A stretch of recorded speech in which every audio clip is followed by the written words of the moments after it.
저 글청객님, 예. 많은 분들이 좀 궁금해하시는 게 있는데 네. 영상을 만들고 글을 쓰고 해도 조회수나 구독자나 뭐 네. 이웃수나 뭐 이런 어떠한 성과가 나지 않는다 나는 이런 말씀을 하시더라고요. 그래서 이제 글청객님이 성과가 나는 이유가 뭐고 나는 나지 않는 이유가 뭐냐라고 하시는데 이거에 대해서 어떻게 생각하세요? 아, 이거는 되게 쉬울 수도 있고 어려울 수도 있는 문제인데 제가 볼 때는 되게 쉬운 것 같아요. 먼저 이 돈 되는 글쓰기가 뭔지를 또 간단하게 스샷을 최근 것만 먼저 보여드리면 여기 아마 띄워주실 것 같은데,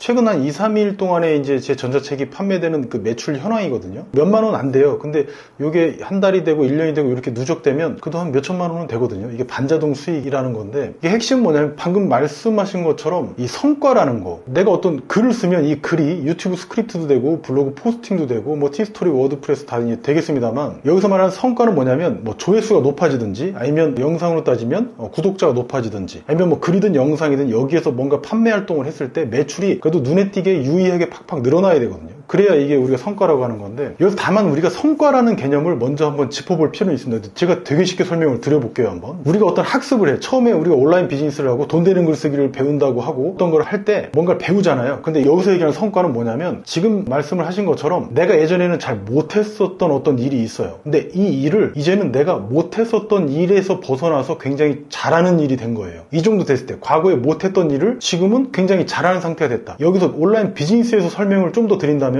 내가 과거에는 이 일로 전혀 전문성도 없고 돈도 못 벌었는데 지금은 요 일을 굉장히 잘하는데 어떻게 잘하냐면 여기서 매출까지 발생시키는 거예요. 그러니까 단순히 우리가 어떤 학습자의 영역에 머물렀다면 이렇게 되는 거겠죠. 오늘 뭐 강의를 듣고 혹은 뭐 종이책을 보고 전자책도 보고 영상도 보고 해서 내가 알고 싶었던 분야들에 대해서 열심히 공부를 해요. 근데 여기 이걸 갖고 성과라고 얘기하진 않죠. 여기서 말하는 성과의 정의는 뭐냐면, 내가 몰랐던 일에 대해서 당연히 지식을 수집하고 습득하고 학습해서 이해한 거에서 그치는 게 아니라, 지식이 한 개 있었다가 20개가 됐다고 해서 성과가 아니라, 이 성과를 바탕으로 내가 어떤 일에, 그러니까 온라인 비즈니스에 적용을 해서 실제 매출, 하루에 5만 원이든 10만 원이든 100만 원이든 이렇게 만들어내는 최종단의 매출까지 냈을 때를 성과라고 하고, 돈 되는 글쓰기도 그 성과의 측면에서 말씀을 드리고 있는 거거든요. 내가 만약에 전자책을 처음에는 잘 못 썼어요. 근데 누군가는 전자책으로, 저 글청객 같은 인간들은 전자책만 써도 요거 하나만 잘해도 돈을 많이 벌 수 있다고 얘기를 해요. 물론 이제 그 안에 숨겨진 얘기들이 몇 가지가 있긴 하겠지만, 성과를 이해한다고 할 때 이 성과라는 이 정의를, 예전에는 전자책으로 돈 버는 거를 전혀 못했었다가 지금은 전자책으로 돈 벌기가 잘 되는 상태, 그러면 나는 성과가 있는 상태다라고 이렇게 얘기할 수 있는 거죠. 성과라는 개념은 일단 이런 겁니다. 그러면 전자책이든 유튜브든 돈 되는 글쓰기가 기본 베이스가 돼야지만 성과가 나는 분야거든요. 이 분야가. 남들이 보면 이렇게 생각해요. 구매대행이랑 가령 전자책이랑 이렇게 놓고 봤을 때, 구매대행은 말 그대로 구매에 가까운 행위고 얘는 뭔가 좀 명확해 보여요, 주제가. 근데 만약에 면접 스킬이라든지, 아니면 뭐 전자책으로 돈 벌기라든지, 아니면 유튜브로 구독자 수를 늘리기라든지 이렇게 하면 여긴 약간 벙벙해요. 약간 개념이 잘 안 와요. 이게 이유가 뭐냐면, 말 그대로 그 개념 자체로 성과가 내기가 어렵기 때문에 그래요. 어려워 보이기 때문에 그렇죠, 실제로는. 요거는 제가 뒤에서 한번 설명을 한번 드릴 기회가 있을 것 같습니다. 왜 이런지. 아무튼 성과라는 것만 요 사례를 들어서 이해를 하셨다면 요 뒤에 얘기는 되게 쉬워질 것 같습니다. 일단은 사람들이 왜 돈 되는 글쓰기에서 성과가 나지 않냐, 그럼 이렇게 못했던 상태에서 왜 잘하는 상태가 안 되고 되게 어렵냐, 이 중간에 뭔가 장애물이 많다는 얘기죠. 뭔가 문제가 있는 거죠. 근데 요거는 되게 쉽게 해결을 할 수가 있어요. 저도 지금까지 수많은 책들을 보고 베스트셀러도 보고 좋다는 책들을 보고 강의도 듣고 많이 했었는데, 결론적으로는 그렇더라고요. 사람들이 내가 쓴 글, 내가 만든 컨텐츠를 받아들이느냐 혹은 못 받아들이느냐, 요 차이거든요. 요것만 구분하시면 될 것 같아요. 제가 수많은 스토리 책들을 보고 그 다음에 제 경험을 비추어서 보니까, 제가 대충 어떤 글이나 영상을 쓸 때 그냥 사실만 나열하는 글들이 있어요. 가령 나는 얼마 벌었네, 얼마 벌었네, 아니면 뭐 우주의 은하수는 뭐 수천억 개가 있니, 이렇게 하면 사람들이 그 글이나 영상을 보지 않는다라는 거예요. 제가 얘기하는 연관성 이론이라는 건데, 나랑 연관이 안 돼 있으면 사람들은 절대 그 글과 영상을 보지 않는다. 만약에 이게 판매 글이었으면 절대 매출로 연결이 되지 않겠죠. 물론 이제 이론이라고 하지만 전혀 어렵진 않고, 여러 가설들이 경험에 의해서 좀 과학적으로 많이 입증이 됐다 그러면 이론이라고 보통 부르죠. 저는 이제 연관성 이론이라고 부르고 싶은데, 요렇게 한번 예를 들어볼게요. 뉴스에서 플로리다 해변에서 백상아리가 나타났대. 그런데 사람들이 거기에서 물려서 뭐 사망에 이르게 한 이런 기사가 나온 거예요. 놀랍지, 무섭기도 하고. 근데 한편으로는 근데 그래서 어쩌다 한 말이지, 난 여기 플로리다가 아닌데. 그런데 지금 동해안의 기후가 좀 바뀌어갖고 따뜻해져서 동해안에도 그 백상아리가 나타났다는 거예요. 근데 마침 내가 동해안에 이번 여름 휴가를 가기로 했던 거야. 8월 달에 그런 예정이 잡혀있어요. 어떻습니까? 이제 플로리다의 얘기가 아니라 저 먼 나라 얘기가 아니라 내 얘기가 될 수 있는 거죠. 우리나라 동해안에도 그 백상아리가 출몰을 한다는 거예요. 뉴스에 나온다는 거예요. 실제로 최근에 나왔죠. 이러면 어떻습니까? 이 이야기 자체가 이제 내 이야기가 될 수도 있는 거예요. 내가 물에 잘못 들어갔다가 나도 상어한테 깨물려서 크게 다치거나 뭐 좀 안 좋은 일이 벌어질 수가 있는 거예요. 이게 바로 연관성이라는 거. 뭔가 그래서 이 이야기가 연관성이 있어야 되거든요. 연관성. 이 연관성을 어떤 측면으로 주면 좋냐면 무조건 사람들이 몰입하고 판매글이라면 무조건 매출이 일어나고 뭐 일반적인 글과 영상이더라도 조회수가 높아지고 구독자가 높아지는 그 콘텐츠를 만드는 건 바로 이 사람한테 연관성이라고 말씀드렸죠. 이 연관성은 이익을 주냐 또는 손해를 끼치냐 이 두 가지 측면만 서로 연관을 시켜주면 된다는 거거든요. 그러니까 뭐냐면 단순히 어떤 중대한 사실을 아무리 나열을 해봤자 이거는 나랑 관련 없다고 생각하는 거예요. 말하자면 누구는 전자책으로 또는 누구는 구매 대행으로 뭐 월에 2억씩 벌고 있대요. 그거 나랑 무슨 상관이란 말이야. 나랑은 내 인생에 하등의 관련은 없는 그런 이야기거든요. 그럼 어떻게 하면 내가 다루는 주제가 가령 면접일 수도 있고 아니면 내가 주제나 아이템이 하나도 없을 수도 있고 아니면 구매 대행일 수도 있고 전자책일 수도 있고 아니면 뭐 피아노 강습이라든지 바이올린 아니면 꽃꽂이 뭐 아니면 화분 뭐 굉장히 많이 있겠죠. 뭐 엑셀 스킬이라든지 그럼 이런 주제들을 단순히 내가 그냥 나열만 한다고 해서 내 성과 업적을 나 이걸로 1000만 원 벌어 여러분들 하세요. 뭐 이런 식으로 하면 사람들이 절대 몰입하지 않는다는 겁니다. 그럼 어떻게 이 사람들을 연관시켜주느냐 내 이야기로 끌고 들어오냐 이게 돈 버는 글쓰기에 돈 되는 글쓰기에 그리고 성과가 나는 글쓰기의 핵심이라고 저는 말씀을 드려요. 이걸 연관성 이론이라고 하는 거고 요거를 할 수 있으면 아까 저처럼 많이는 못 벌어요. 저도 뭐 이렇게 몇십억씩 뭐 몇 억씩 벌지 못하는데 그래도 월에 수백 수천은 벌거든요. 이 정도만 알고 있어도 이게 가능한 수치고 성과라는 겁니다. 저는 뭐 인적 조직이 많지도 않고 무슨 뭐 넓은 사무실을 갖고 있지도 않고 뭐 그런데도 불구하고 이런 것들이 가능하다는 거예요. 연관성 이론을 알고 있냐 저는 요것만 메인으로 말씀을 드립니다. 그러니까 아무리 먼 주제라도 플로리다주의 상어라도 연관시킬 수만 있다면 누구나 오늘 당장 진짜 매출 즉 성과가 예전에는 하지 못했던 일인데 이제 성과가 나는 그런 일들이 벌어질 것이다. 저는 이렇게 말씀드리겠습니다. 제 경험상에도 그렇고요. 말씀을 들어보니까 잘 알겠는데 솔직히 뭐를 어떻게 해야 될지가 딱 와닿지는 않는 것 같아서 차라리 그냥 말씀만 하지 마시고 어떻게 하는 건지를 한번 보여주시면 안 될까요? 그러면 이거 정말 되게 쉬운 거거든요. 이 원리가 어떤 트리거 같은 거야. 한번 딱 이해하면 잊어먹을 수 없는. 근데 이거를 그래도 굉장히 중요한 거니까 뭐냐면 기본은 어려운 게 아니라 중요한 거거든요. 그래서 쉽게 설명을 드리고자 두 가지 측면을 한번 말씀을 드려볼게요. 진짜 이게 돈 버는 핵심이거든요. 그러니까 차근차근 굉장히 쉽게 그리고 빠르게 설명을 한번 드려보겠습니다. 이 정도만 아셔도 아마 좋다는 책 10권 읽은 것보다 아마 훨씬 나을 수도 있어요. 저도 한 10몇 년 헤매다가 이렇게 깨달은 거라 너무 당연한 공기 같은 건데 한번 들어보세요. 먼저 영상 그 다음에 글 똑같은 내용으로 영상이랑 글을 만들어 볼 테니까 똑같이 여러분들께서도 한번 따라해 보세요. 첫 번째 영상입니다. 우리 보통 이렇게 영상을 만들거든요. 첫 번째입니다. 영상이 첫 번째. 이렇게 보통들 얘기해요. 저도 그랬고 근데 조회수도 안 나오고 구독자도 늘지 않고 매출도 전혀 안 나왔던 그런 전형적인 패턴의 영상입니다. 저는요 월 1000만 원 법니다. 뭘로 보냐고요? 전자책이요. 여러분도 지금 해보세요. 그러면 저처럼 월 1000만 원 벌게 될 거예요. 목차는 이렇습니다. 그리고 가격은요 19만 9천 원이에요. 자 지금 판매하고 있습니다. 어떠세요? 이 영상 들어봤을 때? 그럼 바로 두 번째 영상 보여드릴게요. 저는 한 달에 1000만 원을 벌고 있어요. 뭘로 버냐고요? 전자책으로 벌고 있어요. 여러분도 해보세요. 그런데 이런 생각 드시죠? 여러분 전자책이라고 하면 책이라고 생각이 들어가지고 문장력이 되게 좋아야 된다고 생각하시죠? 그러니까 그래 네가 말하는 그 전자책은 내가 좋은 걸 알겠어. 그런데 나는 글을 쓴 적이 없네. 나는 그런 일을 해본 적이 없어 라는 생각하지 않으셨어요? 요거 제가 쉽게 해결해 드립니다. 참고로 전자책은 문장력이 전혀 중요하지 않아요. 바로 연관성 이론이 중요한 거예요. 또 이런 아마 고민을 하실 텐데 그래 네가 말하는 그 전자책이 돈 버는 도구라는 건 알겠다. 근데 진짜 믿을 만한 증거가 있어? 진짜 그 전자책으로 돈을 벌 수 있는 어떤 증거가 있어? 네가 유명해서 전자책으로 돈 번다고 지금 나한테 사기치는 거 아니야? 이렇게 생각하시죠? 또 어떤 고민을 하실지 저는 알고 있는데 여러분도 이렇게 생각하실 거예요. 그래 전자책도 좋고 그래 글도 어느 정도 문장력이 필요 없다니까 쓸 수 있겠다. 근데 난 사실은 내가 전자책을 아무리 잘 만들어도 사람들이 내 전자책을 사게 할 만큼 그렇게 많은 사람들을 난 모으지 못해. 난 그런 능력이 없어. 이렇게 생각하지 않으셨습니까? 이것도 제가 해법을 드리겠습니다. 목차에서 이 부분이 그 고민에 대한 해법이에요. 자 그러면 어떻게 제 전자책 구매하시겠습니까? 자 이렇게 이제 두 번째 영상이 끝났어요. 어떻습니까? 내용이 길고 짧은 짧고가 문제가 아니라 금방 이해를 하셨을 텐데 사람들이 이 전자책이라는 주제는 아주 좋다는 건 그래 뭐 하도 들어보니까 아유 짜증나지만 뭐 좋다는 것도 뭐 알겠어 나쁘진 않겠지. 근데 어쩌라고? 나랑 아무 관계가 없잖아. 그 주제가 나랑 전혀 연관성이 없다고. 따라서 연관성이 없는데 관심이나 가겠습니까 이게? 말이 안 되지. 그냥 그런 거지 뭐. 지구상 저 바깥에서 누가 부동산업으로 도널드 트럼프 같은 분들이 부동산업으로 돈을 벌었다고 한들 그게 그 사람한테나 흥미있고 괜찮은 주제고 연관된 주제지 나랑 무슨 상관이란 말인가. 이렇단 말이죠. 마치 연예인 화면 속에 보듯이 이렇게 본단 말이에요. 그럴 때 이 사람을 연관을 시켜주는 거예요. 어떻게? 이 사람이 실제 갖고 있는 이 내심의 고민들을 이미 뭔가 알고 있는 듯이 그리고 실제로 알고 있지 않습니까? 이거 조사하는 거 어렵지 않잖아요. 글청 영상 보면 잔뜩 나옵니다. 근데 아무튼 이 사람들의 고민들을 짚어줬을 때 그제서야 그 사람하고 연관이 일어나는 거예요.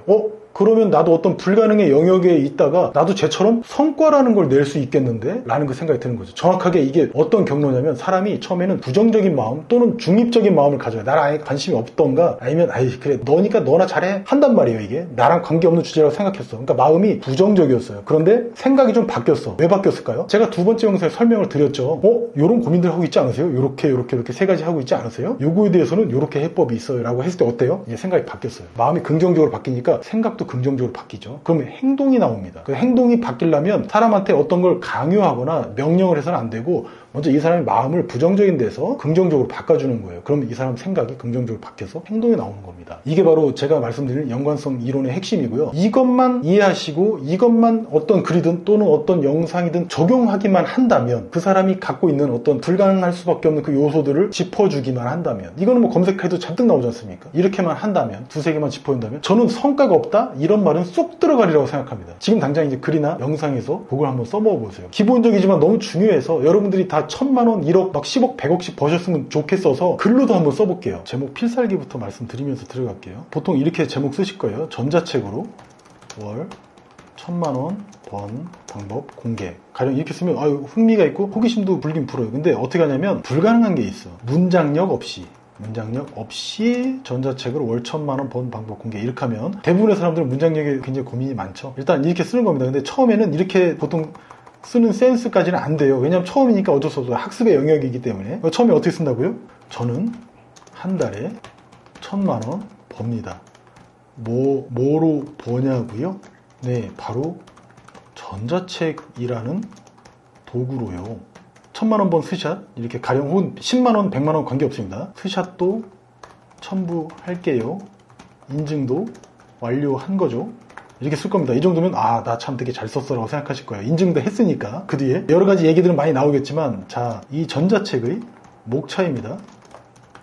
이제 큰 챕터 1, 1 주제 잡기, 2, 목차 잡기, 3, 내용 잡기, 4, 최근 트렌드, 5, 좀 알면 좋은 사이트나 도구, 꿀팁, 이런 거 있을 거고, 남의 전자책, 벤치마킹 하는 방법, 해킹하는 방법, 이런 것도 있겠죠. 도덕적으로 하는 방법이 있겠죠. 이렇게 쭉쭉쭉 써서 할 거예요. 이렇게 쓴 다음에, 마지막으로 이제 판매 링크가 있겠죠. 또 이렇게 하겠죠. 가령 59,000원에 팔고 있어요. 이렇게 하고서 끝날 겁니다. 보통 이렇게 시작하고 이렇게 끝날 겁니다. 제가 이렇게 말씀드렸던 내용에 뭘 추가하면 된다고요? 뭔가 연관되는 요소를 추가하라고요. 내가 하고 싶은 얘기만 하지 말라고. 그러면 상대방한테는 그냥 그저 있는 사실, 그냥 중립적인 나랑 하등에 관계없는 그런 사실이 되니까 어떻게 하냐면 스샷도 첨부할게요. 인증도 완료한 거죠. 이거 좋은 내용입니다. 그런데 여러분은 이런 생각을 하실 거예요. 너가 말하는 전자책이 좋다는 건 알겠다. 그런데 그 전자책이라는 도구가 이거 브랜드 설계자에도 나오는 내용입니다. 그러니까 책을 많이 보시면 참 많은 도움이 돼요. 학습의 영역에서 적용을 해야지만 성과의 영역으로 넘어간다는 점, 그 점은 꼭 기억을 하셔야겠죠. 근데 그 전자책이라는 도구가 정말 돈 버는데 확실한 무기가 맞아? 라는 의구심이 있겠죠. 이걸 해결해 주면 되겠죠. 두 번째는 또 뭐가 있을까요? 그래, 마찬가지로 너가 말하는 전자책 좋다는 걸 알겠다. 이게 쓰겠죠. 그 다음에 어떻게 합니까? 그런데 나는 그런 글쓰기 하는 경력도 없고 문장력도 약해. 그래서 너처럼 못 써. 라는 생각하고 계셨을 겁니다. 그럼 이것도 마찬가지로 내가 아까 전에 말씀드렸던 그 해법이 있다고 했죠. 전혀 문장력이 아니라고. 이거는 문제 해결력만 들어있으면 되는 거라고요. 그럼 세 번째 또 뭐가 있습니까? 그래, 또 나오죠. 그래, 네가 그렇게까지 말하니까 좋다는 걸 알겠어. 그런데 그렇게 까지 말하니까 좋다는 건 알겠다. 그런데 나는 너처럼 사람들이 모이게 해서 내 전자책을 구매하게 만드는 능력이 없어. 능력도 없어. 그래서 어차피 난 성공 못해. 라고 또 생각하셨을 겁니다. 맞죠? 아닌가요? 이렇게 쓰는 겁니다. 이게 사람을 놀리는 게 아니라 글은 이렇게 쓰는 겁니다. 왜 이렇게 쓴다고요? 연관성. 이 사람한테 꽃도 의미가 있으려면 그 꽃의 이름을 불러줬을 때 그때 그 꽃이 이제 살아나고 의미가 있는 것처럼 똑같은 겁니다. 인생 이치에서 다른 게 하나도 없어요. 그때 해법을 다 준 거죠. 이렇게 이 세 가지에 대해서 고민에 대해서 알고 있다는 것만으로도 이 사람은 어떻습니까? 이 글을 읽는 사람은, 이 독자는 빠져들 수밖에 없어요. 얘는 나에 대해서 잘 아는데? 그럼 어때? 내 문제를 잘 아니까 내 문제를 잘 해결해 주겠는걸? 이라는 생각이 들겠죠. 이게 이 글에서 주는 연관성이에요. 이렇게 했을 때 저도 구독자가 5만 1000명이 늘고 판매도 많지는 않지만 그래도 몇백에서 몇천만 원씩 일어난다고 말씀을 드렸습니다. 이게 바로 그런 글쓰기예요. 기본은 중요한 겁니다. 어려운 게 아니고 쉽습니다. 자 이제 전자책의 목차입니다. 이렇게 하면 어때요? 목차 보게 되겠죠? 목차 쭉쭉쭉 보고 판매 링크 들어가면 안 사고 뭐해? 라고 스스로 이제 설득을 하고 있을 겁니다. 요거 이제 물론 쓰는 글은 아닙니다만 이렇게 해서 연관성 있는 글쓰기를 해준다. 그러면 사람들은 이제 최소한 내가 불가능했던 그리고 내가 전혀 관계가 없었던 그런 주제에 대해서 이제는 나랑 직접적으로 연관된 주제라고 이제 생각을 합니다. 그러면 앞서 이제 도입부에서 말씀하셨던 저는 성과가 안 나요. 돈 되는 글쓰기 아무리 해도 아무런 뭐 변화가 없어요. 라는 상태에서는 벗어나게 될 겁니다. 그렇게 해서 예전에 내가 못했던 그 일에서 굉장히 탁월하게 굉장히 잘하는 사람으로 변화가 돼 있겠죠. 이제 이게 바로 여러분이 성과가 났다라는 그 정확한 의미가 될 것 같습니다. 이게 성과가 나는 글쓰기, 즉 이제 돈 되는 글쓰기라는 거 정리를 해본다면 이런 겁니다. 단순히 어떤 사실만 나열해가지고는 버림받기 딱 좋다. 그래서 어쩌란 말인가라는 그 문제에 봉착할 수밖에 없습니다. 99.9% 제가 볼 때는 이 비즈니스에 관계된 99.9%가 이 사실만 나열하느라고 굉장히 애를 쓰고 계실 텐데 그러지 말고 이 사실이 나한테 어떻게 연관이 됐는지, 특히 사람들은 자기의 이득이 되는 거라면 무조건 쫓아서 하거든요. 다만 이 이득이 되려면 아까 제가 설명을 드린 것처럼 최소한 그 세 가지 정도에서 이 도구가 정말 나한테 도움이 있고 일리가 있는 말인지 신빙성 있는지, 실제 내가 이걸 할 수 있는 방법이 있는지, 실용적인 방법인데 내 역량이 이렇게 부족한데도 불구하고 실현 가능성이 있는 건지, 이거에 대한 의구심을 갖고들 계시기 때문에 이걸 풀어줘야겠죠. 그죠? 이 정도면 충분하다는 겁니다. 보통은 이 정도에서 문제들이 다 해결이 돼요. 따라서 연관성이라는 건 사람한테 이익이 있는지, 독자한테 또는 나한테 이걸 몰랐을 때 어떤 손해가 있는지 이것만 짚어준다면, 아까 백상아리 얘기를 기억하실 겁니다. 나한테 백상아리는 미국에서 벌어진 안타까운 일이긴 하지만 나랑 직접적인 연관성은 없는데 나한테 전혀 손해는 없겠어 했는데 강원도 바닷물이 따뜻해지면서 백상아리가 여기로 이제 유입을 했다는 사실. 그럼 나한테 손해가 발생될 확률이 생겼죠. 그럼 사람들이 어떻게 한다? 나랑 연관된 정보니까 집중한다고요. 판매글도 똑같은 원리로 아까 전에 제가 영상과 글을 통해서 이제 설명을 드렸습니다. 이렇게 해서 연관을 지어줄 때 우리가 성과가 나는 글쓰기를 하게 된다. 오늘 당장부터 아주 쉽죠? 이렇게 정리를 좀 드리고, 오늘 내용이 좋으셨다면 구독이나 또는 좋아요 중 하나는 부탁드립니다. 돈이 안 들어요. 글청객님, 응? 지구에 지금 외계인이 침공했다는데요? 외계인? 그게 나랑 무슨 상관이야 그게? 서울역에 와 있대요. 정말?